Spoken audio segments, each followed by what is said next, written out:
Yo, what's up, everyone? Just getting started again with office hours for the Europe and Asia time zones. Europe, Middle East, Africa, Asia, Oceania time zones. So, should I call it the old world? What should I call this? That's too many different names of continents. uh, but kind of to be honest, pretty tired today. I've been working all day. And I've been very productive, but kind of running myself down to the ground right now. So I'm feeling not super high energy, but I'm here to answer any questions that you guys have. So let's get with it.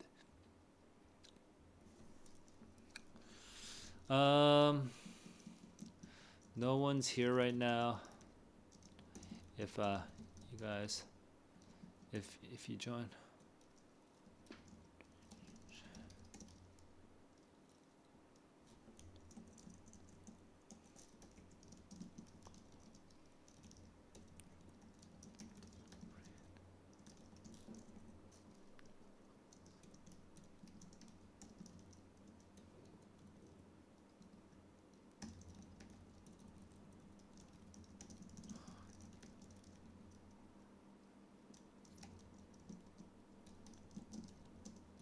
All right, guys, type this out here.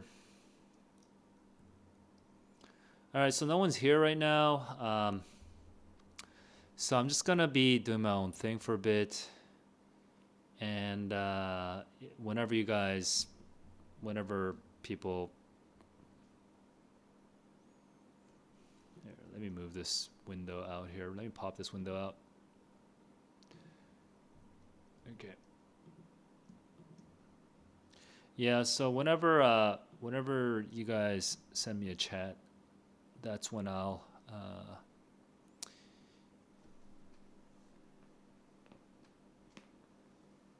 stop. Oof. Okay. Super sore. Here we go.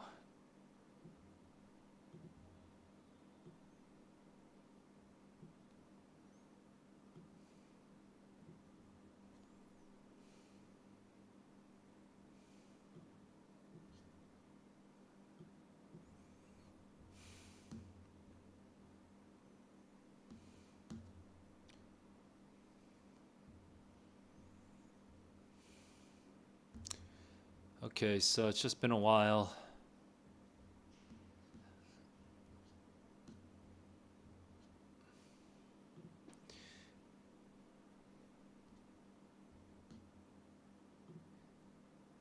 If you're just joining, I think no one's joining right now. Never mind. I think that number was just a random artifact. Okay. But if you are just joining, you can chat with me whenever you want.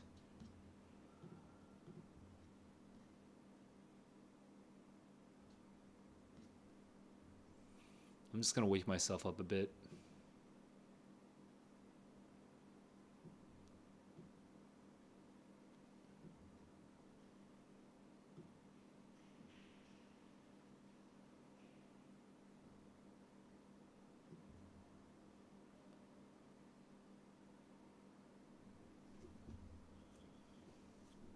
In my kingdom.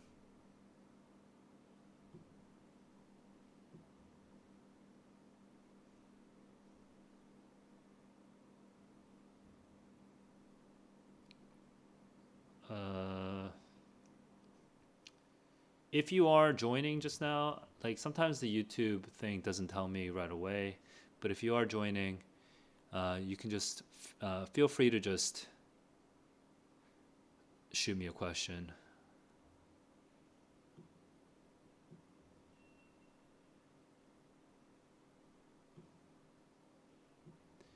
In my kingdom.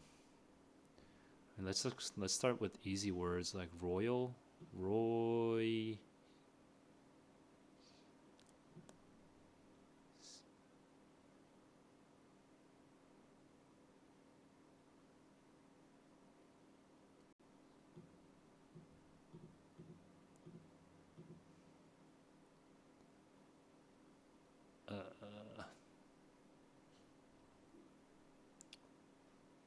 It's been a while since I've done this. Pecs.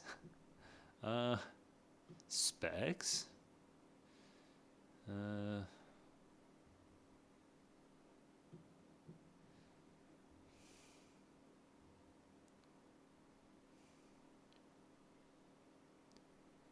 Funny. Puny.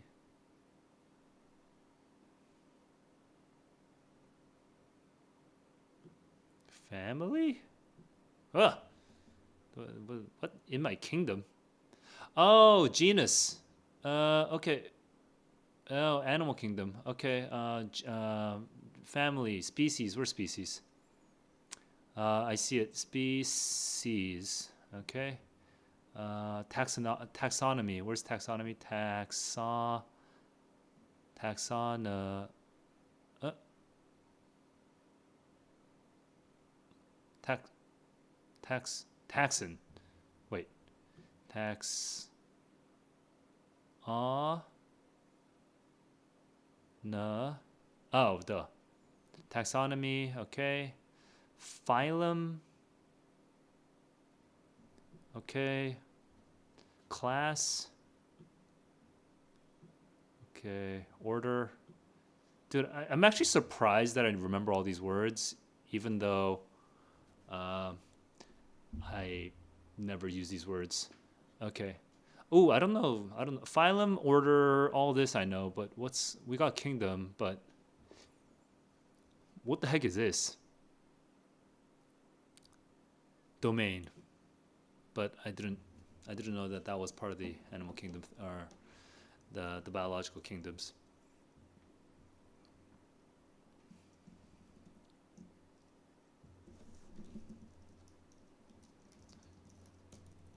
Should be easy for anyone.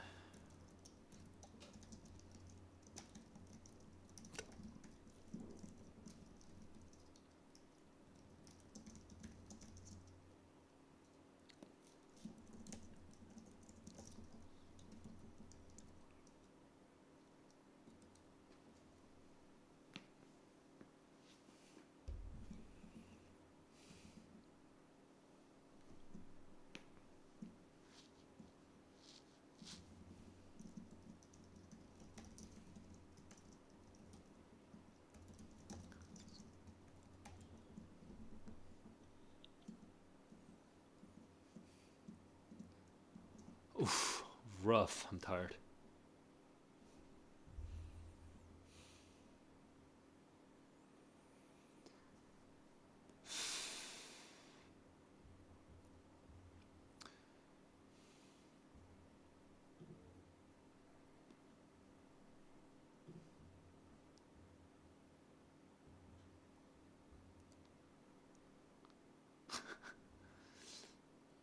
I think my thumbnail's so funny. I'm so sad that no one's here right now. It's like depressing because I think it's a hilarious thumbnail. Anyway, what is this?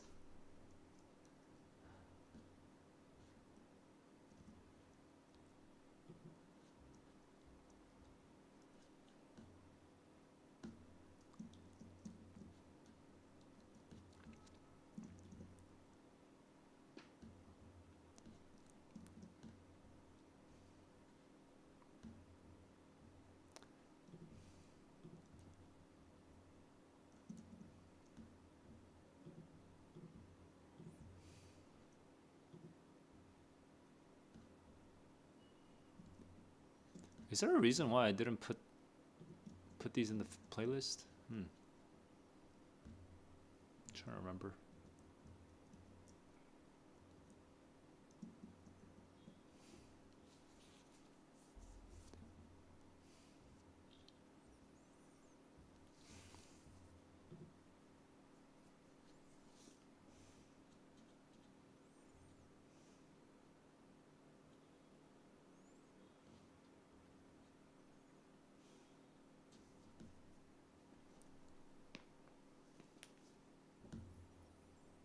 Ugh, bro.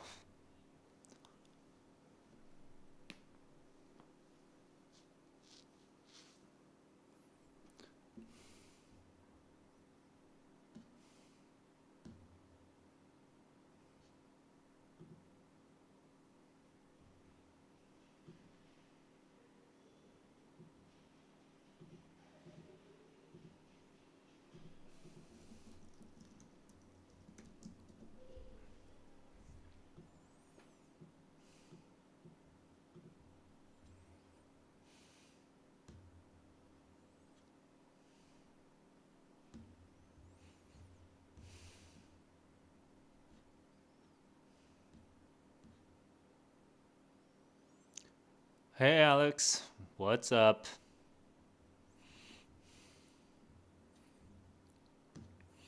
I'll just uh, I'm just getting back into the weekly rhythm of streaming again, and uh,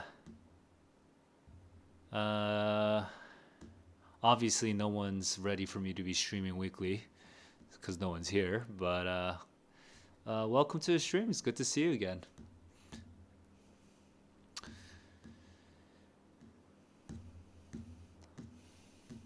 I've gone through my word games already, so now I'm just looking for anything interesting on RSAT, which I think there's not that. Oh, hey, let's see what happened here.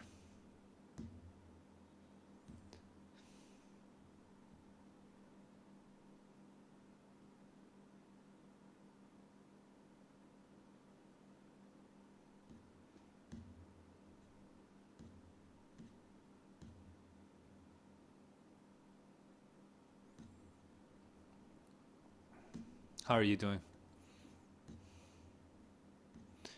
It's besides you earlier today on my US time zone stream, I had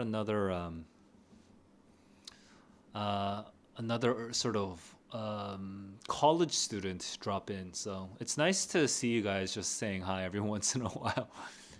It's good to good to hear from my community, the older members of the community.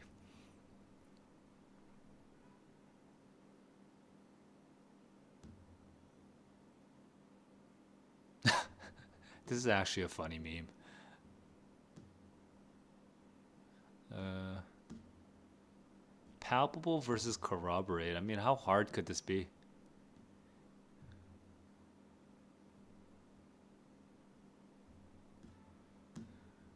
We were all in the thick of it. In the thick of it, for some reason, feels like palpable.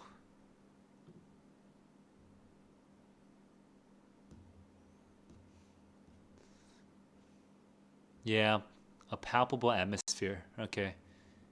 I don't even know the question, but I'm sure it's palpable just from from this thick of it comment.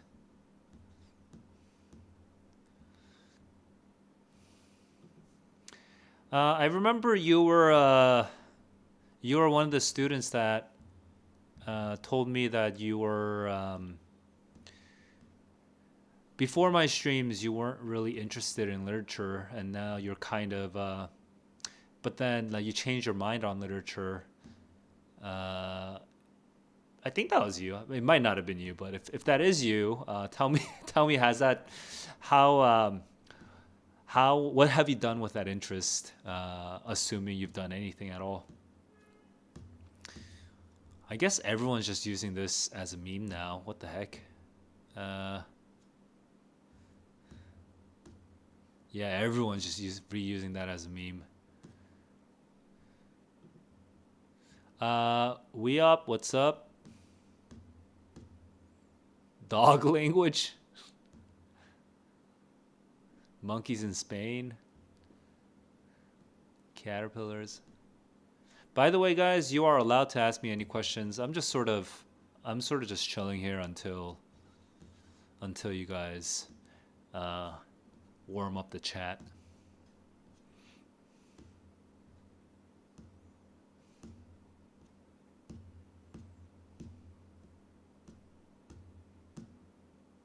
By the way, I will be switching over from the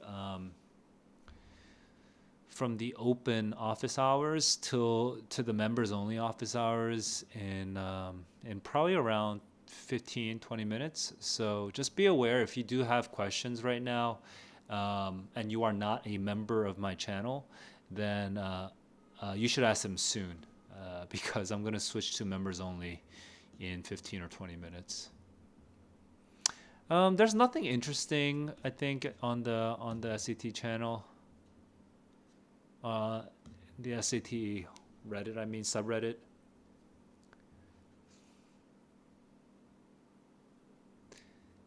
I guess one thing that's kind of interesting is how the SAT reuses passages.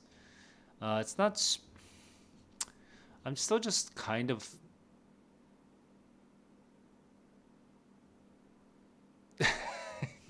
yeah. College Board needs to do better, man. They're just reusing too many questions and too many passages. Like this entire Reddit subreddit is basically filled with people making jokes about how they've seen previous passages before. Uh, yeah, so I'm seeing some chats, so let me get to you in a sec. Wait, I want to just randomly read this because I think this is gonna be funny. Yeah. Um, by the way, guys, you drop your See, this is what? Insane. Two people anyway. That is actually so funny. Um, but I will say, um, this is something that mentally you just need to you need to be prepared for. Not just honestly, not just on the SAT. It's for anything. Like it's for life, really. You need to be able to sort of lock in on a task at hand, and even if the conditions aren't perfect, even if you're maybe a little low on sleep, even if somebody else is sniffling, even if the proctor or the person administering or the coach or the referee or the um, I don't know, or the audience are rude, uh, like sometimes you just the show must go on. You got to just perform, and it's actually a mark of your character and your of your resilience. Maybe not so much character, but it's a mark of your resilience that you're able to like listen to somebody sniffle like constantly and just sort of tune it out and focus on the task at hand. So if anybody has tips on how to focus on the task at hand, please type that into chat. But this is something that, sorry, my eyes suddenly, I feel like I have something in my eyes suddenly. Um, but I do feel like this is something, um, this will affect you not just on academics, not just on the SAT, but on like sports and performances, in interviews, job interviews, college interviews. So if anybody has tips for how to like lock in, go ahead and share that in the chat. Okay, with that bit of commentary out of the way. Oh, and my shoulders are so effed right now. Anyway, let's go. Uh, what matters more than SAT and GPA? What matters more? Well, it's hard to say something matters more or less because it's actually quite subjective. Because depending on the way you think about it, the SAT score and the GPA matters the most, or if you look at it a different way, it actually matters the least. And um, it just depends on whether you are emphasizing what is necessary versus what is sufficient. Because if you are emphasizing what is necessary, your SAT and your GPA have to hit a certain necessary bar, right? Before a college, for your demographic and all this stuff. And then, I know with the affirmative act, I know it gets a little bit complicated because now they banned affirmative action, but they still have a profile, okay? Either you're from a rich school or if you're from a poor school, right? Either you seem like an immigrant or you don't seem like an immigrant, right? Either you seem like a minority or you don't seem like a minority. Uh, either right, something like that. They'll do some. The offices will do this thing to create a general profile around you, okay? And so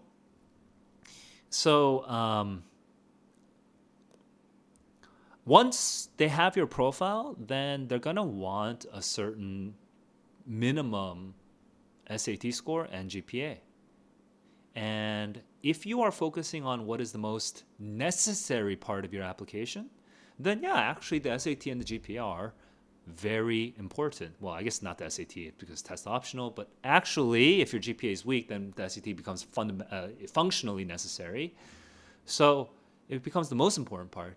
But when it comes to thinking about what's sufficient to actually get them to pull the trigger to choose you rather than someone else with your same profile and the same GPA and the same SAT, then now you're no longer focusing on what's necessary. You're focusing on what's sufficient. And at that point, the SAT score and the GPA are extremely unimportant. Like we've already gotten past that first hurdle. Now, I mean, imagine how many people are there in the world applying to your university at the same time as you, who have roughly the same demographic profile as you, who have roughly the same GPA as you, at a roughly similarly competitive high school as you, and also roughly the same SAT score as you. Do you think you're the only one? No, of course not. There's gonna be so many other students, right? So from that perspective, this is actually the least important thing. So are you emphasizing the bare minimum? In that case, it's the most important thing. Or are you emphasizing the final mile, right? The final decision. In that case, it's probably the least important thing. So it just depends on how you're viewing the question at all in the first place. All I'll say is that if your SAT and GPA are far below the median or the average for your school, then it's very important for you. Like you need to improve it. If your target school tends to have a certain level of SAT and GPA, and you are noticeably below that, then you need to prioritize it. But then beyond that, it's hard to say because there's a lot of gray areas. There's a lot of like wiggle room because it depends on your demographics, depends on your school, it depends on so many things, right? If you're from a very reputable school, then your GPA may still be lower than the GPA of somebody else from a less reputable school, but your lower GPA may still count for more. You know what I mean? So there's so many factors here. Okay, that's my initial answer. If you have follow-up questions, I can continue. You have, yeah, Alex, you work. I do remember you working, and then you're studying, and then reading fiction and nonfiction. Yeah, Alex, yeah, you're actually not the only one that says stuff like that to me. I think there was recently another student. I don't know where. Was it in Discord? It was on Discord. There was another student in our Discord server who said something similar. But yes, I kind of see it as one of my life missions to turn STEM kids into appreciators of reading. So I'm really glad to build that community out. I know it's hard to read during the school year, especially if you're working. That's pretty intense. I also, to be realistic, besides my assigned readings, which apparently colleges don't assign as many readings now because of the general reading level just dropping, but besides the assigned readings, I didn't read that much during the school year, but I still did. In college, I would still go to various events. Like whenever there was an author that was just joining in, and even if it's an author I never heard of, if it was like a topic that seems kind of just interesting to me, I would just drop in on the talk. That would sometimes make me want to read their book or whatever. Or, well, and I still stuck in some reading here and there. I would go to the bookstore. I loved going to the bookstore, like after the term was ended. I would walk into the bookstore randomly whenever I had time. But yeah, I think I bought a lot of books. Usually I bought a lot of books after midterms or not a lot of books after finals. I would just like go to the bookstore and just pick up a bunch of books. God, I miss those days. I feel like your generation's living a different life, where books are just way less emphasized in your generation's like life, even in colleges, like even in like highly academic environments, people just don't read books as much. But it's kind of a. So I don't know if it's easy to have the same habits that I did, but yeah. I used to just go to bookstore all the time, especially after finals. You're from a super competitive school where students graduate in 11th grade. Last 4 years, okay.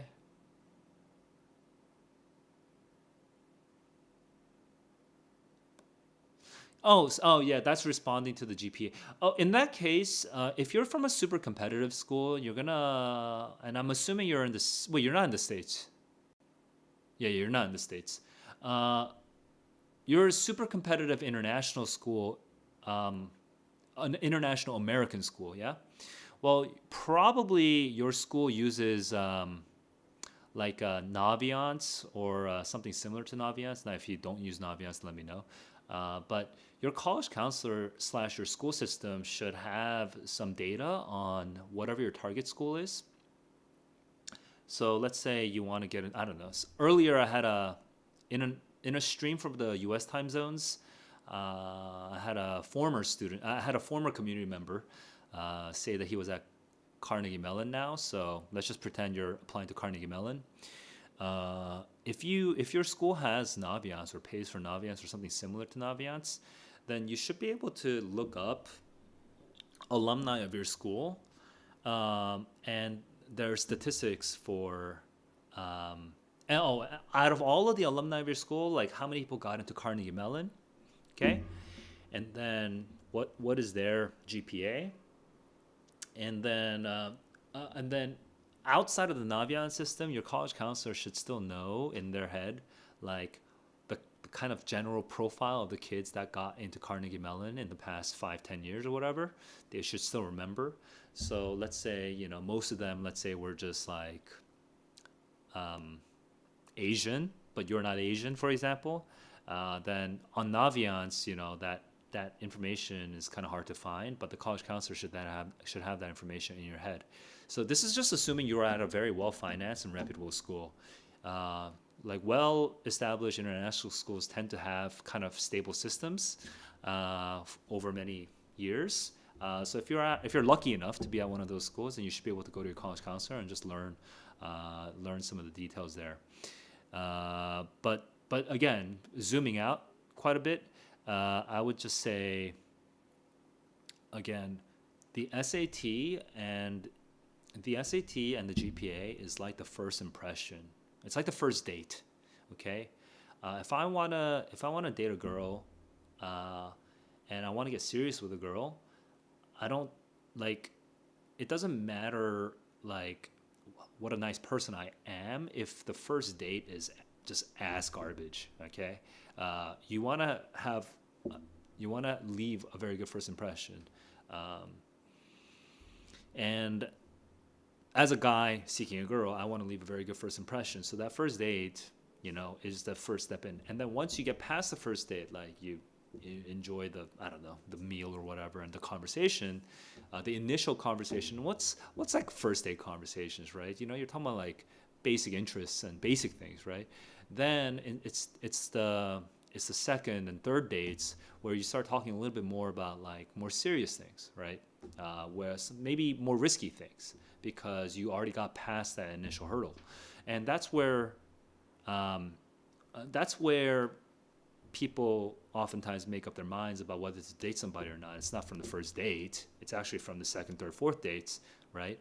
Well, same thing. It's just the SAT and the GPA is like the first date. SAT, GPA, and activities and all that stuff is like the first date, and it's really the whole story behind all of that. That's like the second, third date, where they get to make up their mind about whether they want to date you or not. Okay, so just yeah, don't mush them all into one flat hierarchy. It's actually just different stages of the application process. Uh, Audiobooks. I didn't like audiobooks either, but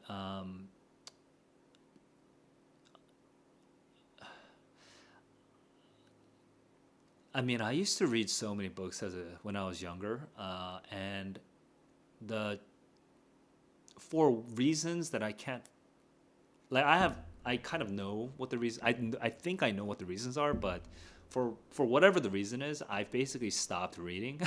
So audiobooks are a kind of nice way to force myself to read a little at least, and read, quote unquote, read a little. uh, I feel like I could speak a little longer on this, but my brain's just a little slow. But it's kind of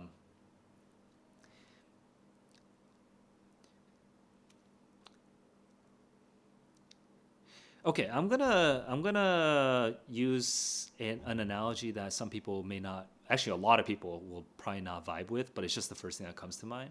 I used to be Christian, and I used to be pretty devout. I used to be pretty religious. Okay, and when I went to church on Sundays, right, I would notice something. Me plus a couple other people, uh, when we're listening to the pastor give a sermon, speech, like a sermon, like a like a lesson, right? Um, we would write notes down while listening to that sermon. Okay, uh, that was a small minority, maybe like less than 5% of any group would just like write notes down. Uh, and then probably about 40% of the group would be kind of actively kind of like listening, like nodding, laughing when there's a joke or whatever, right? Or um, like responding, like raising their hands, or like like mumbling in agreement or whatever, stuff like that. And then the remaining like 60ish percent, like 55% or whatever, would just kind of be like zoned out, yeah, because that's just it's just what it is. Um, well, for me, I think audiobooks are actually closest to the last category.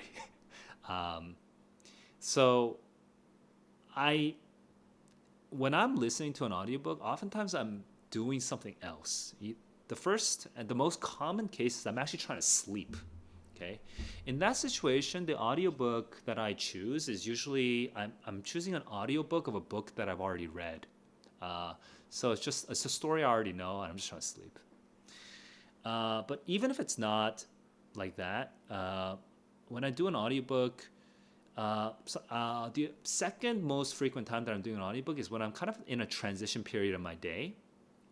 Now, right now I'm not home in Korea. I'm in Vietnam, so I have a kind of different routine. But what that basically means is basically when I'm walking to the gym. Okay, when I'm walking to the gym, I'm listening to an audiobook.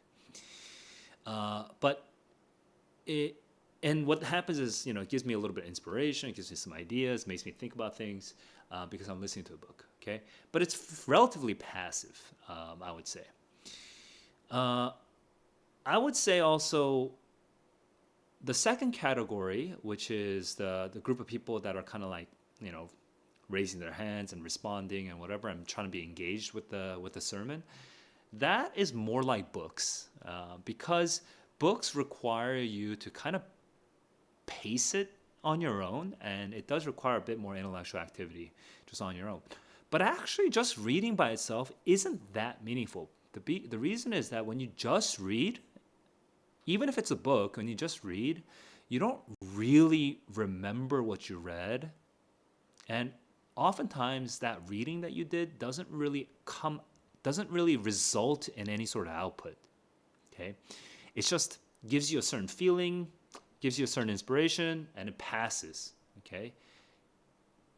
So the first category, which was actually taking notes while listening to a sermon, that is reading a book or listening to an audiobook, I guess. It doesn't have to be a book per se. It's listening to an audiobook or reading a book, but also writing down your thoughts as you do it. And this is well, and by the way, this also applies to lectures at school. When you're at the college, you're listening to your professor lecture about something, you're writing down notes. Now, this is kind of enforced, and you're kind of used to doing this, right? But if you're and plus you have to do it so that you can ace the test or whatever. So maybe that's not exactly the same thing. But when you do it voluntarily, then you only write down the things that you think are going to be useful to you or helpful to you, right?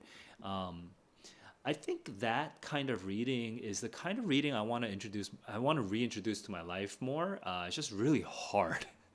It's really hard. So I'm actually trying to rebuild my sort of note-taking habits. I'm in the middle of like rebuilding my note-taking habits, so I can kind of go back to this habit of like writing down my thoughts as I read. read slash watch slash listen. But once you have that, that reading becomes like, 5 times more valuable, because now it actually will result in insights or knowledge or some sort of outcome, right? Some action sometimes, right? Sometimes you're reading something that just inspires you to take some sort of action.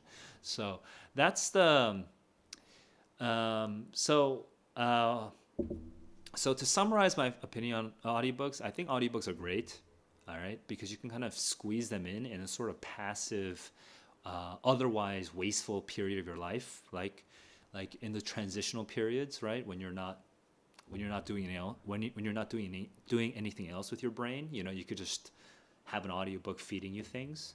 So I do think it's pretty good.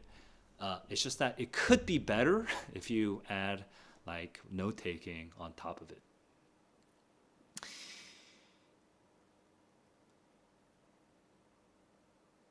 Yeah, yeah. Yeah, it's complicated because this internet age is the there's an embarrassment of riches, and it's actually overwhelming. There's so many things to consume that it turns out that we're largely consuming just sugar, and and it's really hard to like pause on the constant sugar intake and actually filter what we want. And I'm susceptible to it. I'm very bad with it. I wouldn't rate my content consumption highly. I'm not the worst in the world. I know people can be much worse than me. I still do read books, and I still listen to audiobooks, and I avoid a lot of doom scrolling. But even though I avoid a lot of it, doesn't mean I avoid all of it. You know what I mean? It's insane. Uh, all right, so that's it for the open period for the weekly stream, guys. I'm gonna switch over to the. Sorry, I can't talk right now. I'm gonna switch over to the members only section of the stream. So if you have more questions, you can chat with me in the Discord server, which is, if you just click on the description below, you can find a link to the Discord server and chat over there. If you are a member, then you can continue chatting with me in this live stream. If this stream has been helpful at all for you, hit that like button, please, to just let the YouTube algorithm know that I'm doing a good job, and it should show me to more people. And if you'd like more content on English and kind of intellectual things to break up the immensely embarrassingly nonsensical nature of your YouTube feed, then yeah, go ahead and subscribe to me as well. And I wrote this little description below, but I do have a passion to share English as a sort of rational, reasonable, and engaging subject and I think most of my viewers tend to be from STEM backgrounds. You guys tend to be like engineering background kids because of the way I talk and the way I present myself, I think. So if the only problem for me is that I do have a day job, which keeps me pretty busy, and it's hard for me to prioritize all my time onto content creation. But if I had enough support from my online community, then I would be able to start pivoting slowly and focusing more and more on content creation. I do have a lot of plans. I'm relatively free for the next month, so I do have plans to make a lot of content in the next month, a lot of free content in the next month. But if you do want to support me, you can join my membership, my YouTube membership, which is also, you can find the link for in the description below. Okay. But yeah, that's it for me today. And until next time, keep on learning, keep on growing. And oh, Alex, thanks for that shout out. If you support me, I'd be very, very thankful. Some regions of the world simply do not have YouTube subscriptions, in which case you just can't support me in through those means. but I may start opening other methods, other channels, or other options for supporting me in the future. Although that's not a priority right now, but it is kind of on my mind to maybe start experimenting with other channels as well. So thanks for letting me know. Even if yeah you're having technical trouble, but I appreciate the intent. All right, guys. I'm going to now switch over to the members only section. Until next time, keep on learning, keep on growing. Peace.